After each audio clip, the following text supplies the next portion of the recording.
They've been showing some character these last 3 games. We've been questioned all year on defense, and probably rightfully so, but our defense showed up, particularly in the second half. We had a game plan. You got to give North Carolina credit. I mean, they're a very good team. They've played well all year. But we had a game plan. You got to give Cadeau and Trimble a lot of credit, though. We planned on leaving them open. They hit 4 threes in the first half, so we questioned whether to stay with it or not. We decided to stick with it. Those guys ended up not playing very many minutes, 13 between the two of them. So I think the plan was right. We just, sometimes stuff doesn't go your way. They didn't hit that many threes, but we just stuck with it. Our word's been next this whole tournament. Next play, next play. They hit it. I told them that's on me. Just next play, next play. We'll figure it out. We made adjustments, and these guys just kept making plays. And I want to say, Sear's been, he scored at least 20 points. I don't know how many straight games, or 20 out of the last 22 or something. Late, he's been great for us. So I went to him, when we were down there late, and I said, what do we got to run? He said, forget it, man. Get it to Grant. Grant's cooking. Let's go with Grant. Let's roll. And look, when you got your leading scorer and best player telling you to run plays for somebody else on the team, I think we used the word Mudita a lot that we stole from Coach Murphy with softball. That's the definition of Mudita. He's vicarious joy through Grant's great game, and Grant has 24, 12, and 5. Grant showed up, and we've been in one Elite 8 in the history of Alabama basketball. This dude showed up tonight in a big way against one of the best bigs in the country. And Baycott was good. I mean, Baycott had 19, 12, and 1. Grant had 24, 12, and 5. I think people question whether we're frail, soft, whatever. Grant showed we're not. We can go with the big boys, and Clemson's good. Clemson beat us at our place, so we got to get locked in and figure it out. They're a really good team, so we got a short-lived celebration. I told the guys they can celebrate for about 30 minutes. As soon as the media's out of the locker room, we got to get moving on to Clemson. All right, we'll open it up for questions for the student athletes first. Let's go ahead right here, front row. Grant, Ryan Hennessy, WVTM 13 in Birmingham. What Mark did, just kind of believing in you, and I saw there was no doubt when you had the ball in your hand, the ISO. What were you feeling out there? Just all the confidence in the world. These guys coming up to me, telling me great things. I didn't start this tournament with the best 2 games. And then, these guys just saying, go out there, go get a bucket, really. That gives me a lot of confidence, and I give them a lot of credit. I couldn't have done it without them. Keep it in the front row. Charlie Potter with Bama Online. For both guys, Coach Oates said this is the second ever Elite 8 for Alabama. Just what does that mean to lead this team to that point? It's very historical, but like Coach said, we can celebrate this for 30 minutes, and after that, we're on to the next opponent. Yeah, we've been working for this all season, but this wasn't our end goal, and it's good we got here. Something like the school, like you said, we haven't done really, or one other time. So it's great. We're going to celebrate it for a little bit, and then we're going to move on next game. Keep here in the front. Nick Kelly, Tuscaloosa News. Grant, there's a period in the second half where I think there were several possessions in a row where you were just making plays. What was behind there? What was your mindset there? Like I said, coaches, players giving me confidence to go out there and kind of just give me the ball, and being able to make plays on their bigs. If they shrunk in, I'd be able to kick it out. But they play one-on-one defense. I give them a lot of credit. They played a great game. But like I said, just giving me confidence and just using that.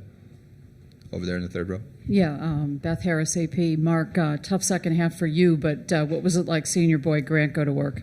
Man, it was. I was very proud of him, because like you said, he was struggling the first 2 games, and to see him carry us to get this win, it was very amazing because, at the end of the day, all I care about is winning. I don't care about points or all the accolades. At this time of the season, it's all about winning. It's win or go home. In the front row right here. Mike Rodak with Bama, 247. Just with R.J. Davis held the 4-20 shooting, 0-9 on threes. Just what was the approach and what was the game plan with him? Rollin shout out to Rollin, man. He did a great job on him. We don't win this game without Rollin locking him up, and he executed the game plan. The back row. Oh, sorry. Back here. Yeah, like he said, Rylan locking in, and I think 3 got hot for a little bit. Rylan said, "I want him." he stopped making shots. So, I mean, Ryland was a big factor in this game. He deserves a lot of credit. Back row. Mark, Joe Goodman, AL.com. You guys, they had 10 threes in the first half, and y'all were still right there. What were you guys thinking at the break? You know, their main guys weren't going, but it was like the reserves and the role players. They had kept them in the game. I mean, we know we were executing the game plan. We just knew we had to fix those little things. And in the second half, I felt like we fixed those little things to get this win. Fourth row. There are probably quite a few people who tune into college basketball, late in the year when March Madness begins, and probably quite a few people asking, who is Grant Nelson? Can you fill us in a little bit on life in North Dakota and how you ended up here? And I wonder, Mark, if you could share some details about I don't Grant think as well. they're asking that anymore. Maybe in the middle of the game. I don't think by now they should be asking who he is anymore.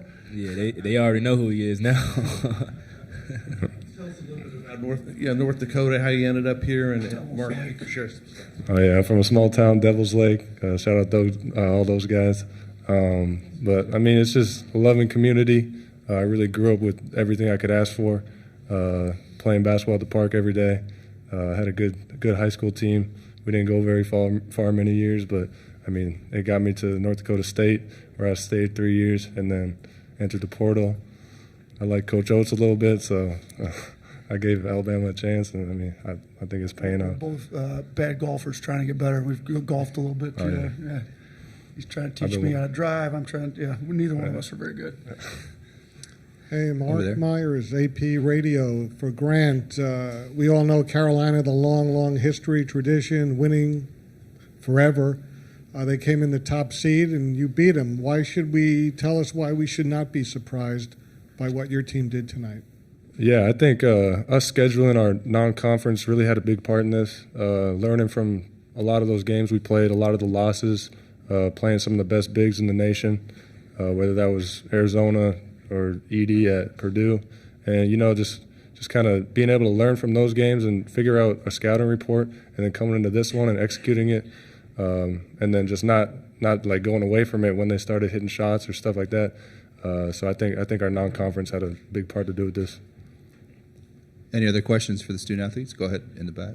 Get you a mic. Mark, could you talk about Nick Pringle's toughness tonight? He was clearly labored. Wednesday, it looked like he was limping in practice, and it just kind of caught up to him, but he never stopped fighting. Oh, man, we don't win this game without Nick either. He was battling with Baycott, one of the best bigs in the country. And, Nick was going at it. They was going at it. And down the stretch when we were getting the stops, he was a very big part of that because he was very locked in, and he was getting rebounds and stops, and that really helped us get out in transition and run. Any other questions for the student athletes? All right, Mark, Grant, thank you very much.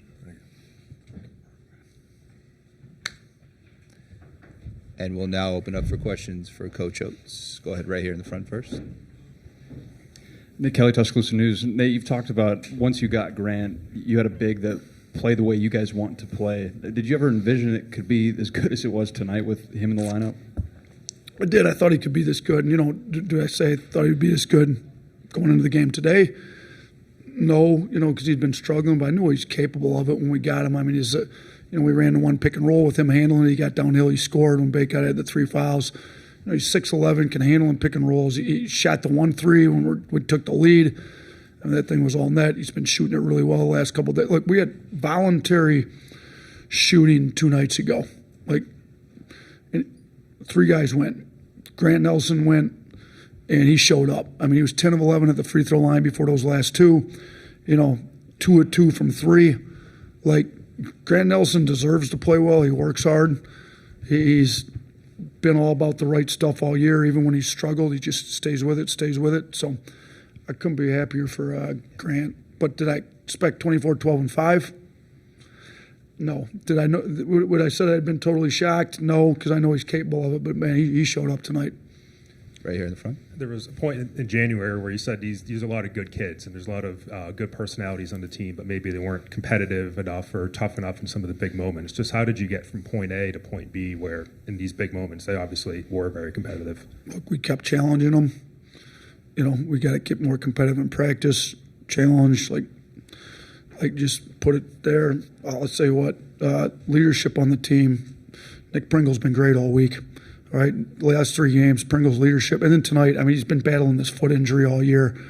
It's really flaring up, and you could tell, I mean, he just wasn't himself, but shoot, I'm looking like we were 28 points per 100 possessions better on defense with him in the game than when he wasn't. So you say a lot about like the leadership of guys trying to get us to compete. Mark Sears has competed as hard as he's ever competed since he's been at Alabama these last 3 games. Like when the season's on the line, we've been challenging these guys all year. They've stepped up. So I got to give these guys a lot of credit. And then, I mean, Aaron Estrada, next time we lose, it's the last game he plays. Like he's playing like it. I thought he came out playing great. We just kind of go down the line. I mean, Jaron Stevenson didn't score it well, but he led the team in plus minus. Like plus kid from Chapel Hill, it was a special game for him. He should still be in high school.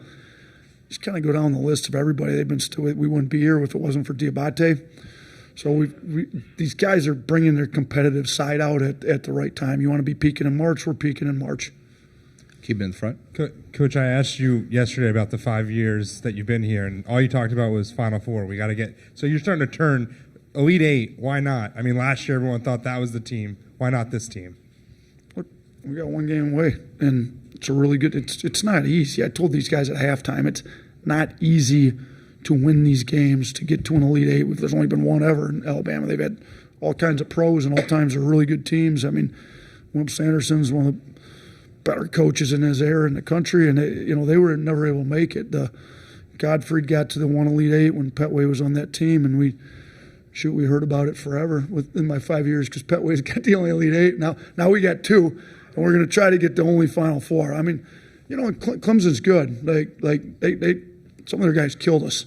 So we got to get a better game plan. I thought the coaching staff, the assistants, our analytics crew did an unbelievable job getting us ready for this game against Carolina. I thought we had spot on game plan.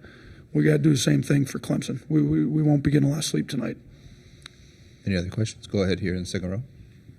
Apologies if you already kind of asked this, but how was your team able to respond to the runs tonight? Especially you were up at the under 4 timeout, I believe, then North Carolina goes on a run, and then how did you see your team respond and not kind of fold in those moments?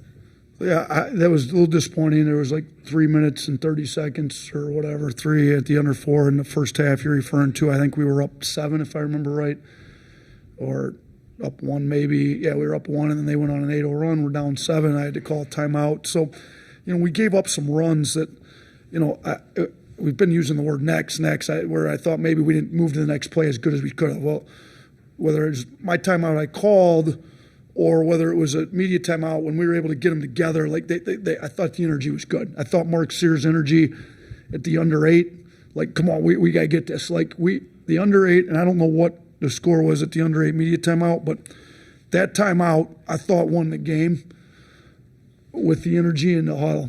Pringle, Sears, like things were not going well at that time. Things had gone well, and then they were trending in the wrong direction. And then, man, we came out, made a run. Grant Nelson got going, and we kind of took off there. We got time for 2 more questions. Go ahead, right here in the 4th row.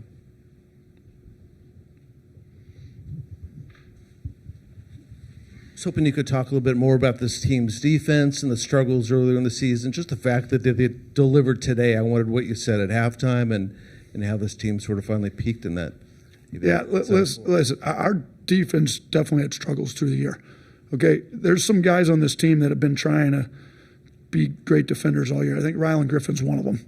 Like, we had a scrimmage against TCU, and he wasn't very good. We challenged him. He stepped it up. He's been great. I mean, one of the best players in the country. I mean, All-American status, Player of the Year status. Like, R.J. Davis went 4-20 and 0-9 from 3, and Rylan stepped up to the challenge, and he's competitive.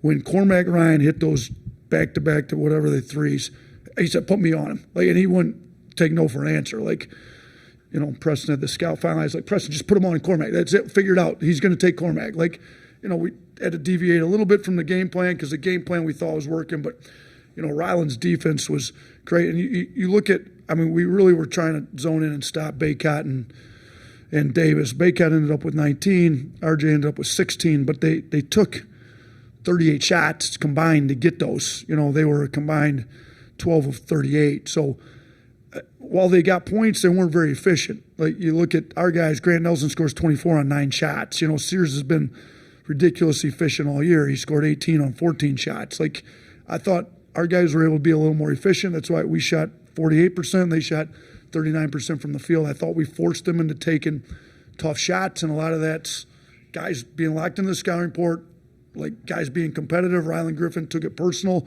Nick Pringle, Grant Nelson took Baycott. Mo Diabate came in and guarded Baycott, giving up all kinds of size. I thought he battled and fought pretty hard for us in there.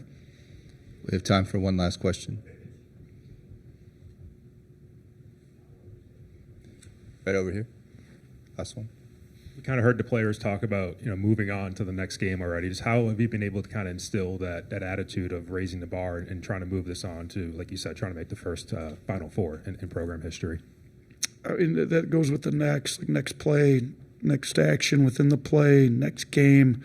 But I did tell these guys, that's great. We made a Sweet 16. We made 3 of them around here in the last 4 years. We've been 4 NCAA tournaments since I've been here. We've been in 3 Sweet 16s. We haven't really done anything yet. We beat 2 seeds that we were supposed to beat. We beat Charleston. No disrespect to Charleston. Pat does a great job. He's doing a great job at Louisville. But Charleston's got 1 NCAA tournament win in the history of their program. We beat Grand Canyon. They didn't have a tournament win until this year. Those programs had 2 combined NCAA tournament wins. Like, we haven't done anything yet. Like, it's great to be in the Sweet 16. Like, let's not take it for granted. There's only 2 SEC teams left in it. Like that. But we haven't done a thing yet. So let's not act like we've done anything yet. Like, now, if we can beat Carolina, now we've done something. Now we're 1 win away from a Final Four, the first one in school history. So I think these guys will be locked in. We won't get to any video with them tonight. The staff will get it all first thing in the morning. I mean, it's a quick turnaround, but we've been good on these turnarounds. I think I've got one of the best staffs in the country, and those guys will be locked in. They're working on it right now. They got out of here immediately, and we'll have a game plan together by breakfast time, and we'll put it in. I think our guys will be ready to go come Saturday.